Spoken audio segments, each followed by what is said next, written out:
नमस्कार बंधुरा रायसोनार गोपाल यूट्यूब चैनेले तुम्हारे सकलके अनेक अनेक स्वागत।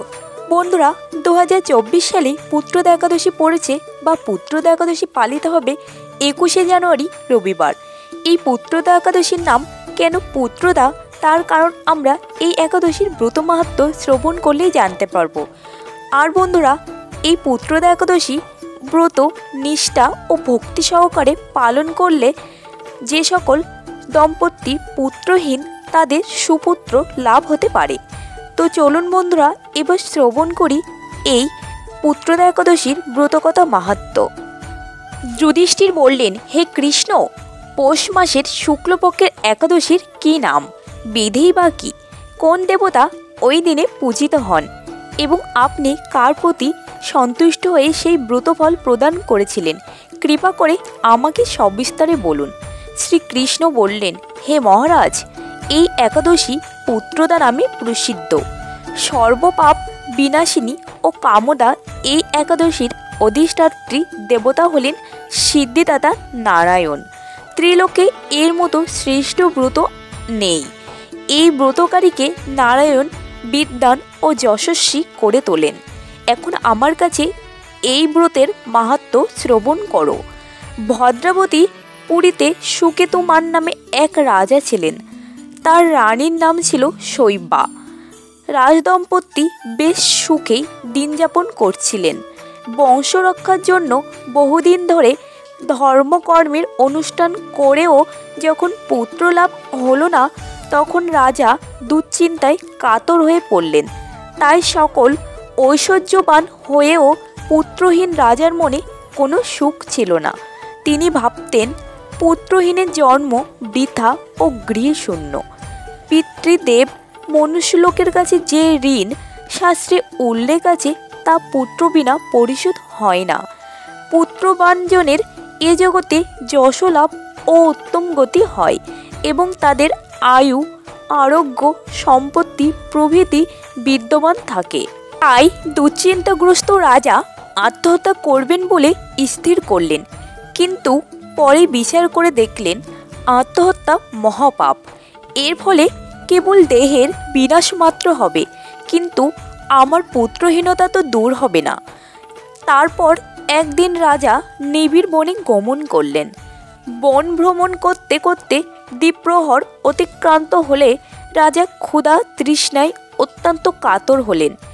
এদিক ওদিক জলাদির অনুসন্ধান করতে লাগলেন। তিনি চক্রবাক, রাজহংস এবং নানা রকম মাছে পরিপূর্ণ একটি মনোরম সরোবর দেখতে পেলেন। সরোবরের কাছে মুনিদের একটি আশ্রম ছিল। তিনি সেখানে উপস্থিত হলেন। সরোবর তীরে মুনিগণ বেদপাঠ করছিলেন। মুনিবৃন্দের শ্রীচরণে তিনি দণ্ডবত প্রণাম করলেন। মুনিগণ রাজাকে বললেন, হে মহারাজ, আমরা আপনার প্রতি প্রসন্ন হয়েছি। আপনার কি প্রার্থনা বলুন। রাজা বললেন, আপনারা কে এবং কি জন্যই বা এখানে সমবেত হয়েছেন? মুনিগণ বললেন, হে মহারাজ, আমরা বিশ্বদেব নামে প্রসিদ্ধ এই সরোবরে স্নান করতে এসেছি। আজ থেকে 5 দিন পরেই মাঘ মাস আরম্ভ হবে। আজ পুত্রদা একাদশীর তিথি। পুত্রদান করে বলেই এই একাদশীর নাম পুত্রদা। তাদের কথা শুনে রাজা বললেন, হে মুনিবৃন্দ, আমি অপুত্রক, তাই পুত্র কামনায় অধীর হয়ে পড়েছি। এখন আপনাদের দেখে আমার হৃদয়ে আশার সঞ্চয় হয়েছে। এ দুর্ভাগা পুত্রহীনের প্রতি অনুগ্রহ করে একটি পুত্র প্রদান করুন। মুনিগণ বললেন, হে মহারাজ, আজ সেই পুত্রদা একাদশীর তিথি, তাই এখনই আপনি এই ব্রত পালন করুন। ভগবান শ্রী কেশবের অনুগ্রহে আপনার পুত্র লাভ হবে। মুনিদের কথা শোনার পর যথাবিধানে রাজা কেবল ফলমূলাদি আহার করে সেই ব্রত অনুষ্ঠান করলেন। দ্বাদশী দিনে উপযুক্ত সময়ে শস্যাদি সহযোগে পালন করলেন। মুনিদের প্রণাম নিবেদন করে নিজ গৃহে ফিরে এলেন। ব্রত প্রভাবে রাজার যথাসময়ে একটি তেজস্বী পুত্র লাভ হলো। হে মহারাজ, এ ব্রত সকলেরই পালন করা কর্তব্য। মানব কল্যাণ কামনায় আপনার কাছে আমি এই ব্রতকথা বর্ণনা করলাম।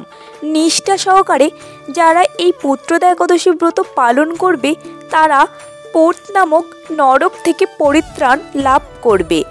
আর এই ব্রতকথা শ্রবণ কীর্তনে অগ্নিষ্টম যজ্ঞের ফল পাওয়া যায়। ব্রহ্মাণ্ড পুরাণে এই ব্রত মাহাত্ম্য বর্ণনা করা হয়েছে।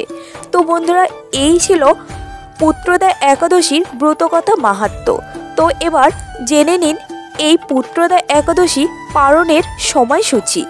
পুত্রদা একাদশী পালনের সময় 22শে জানুয়ারি সোমবার সকাল 6টা 18 থেকে 9টা 58 পর্যন্ত কলকাতা ভারত সময় এবং সকাল 6টা 42 থেকে 10টা 20 পর্যন্ত ঢাকা বাংলাদেশ সময়।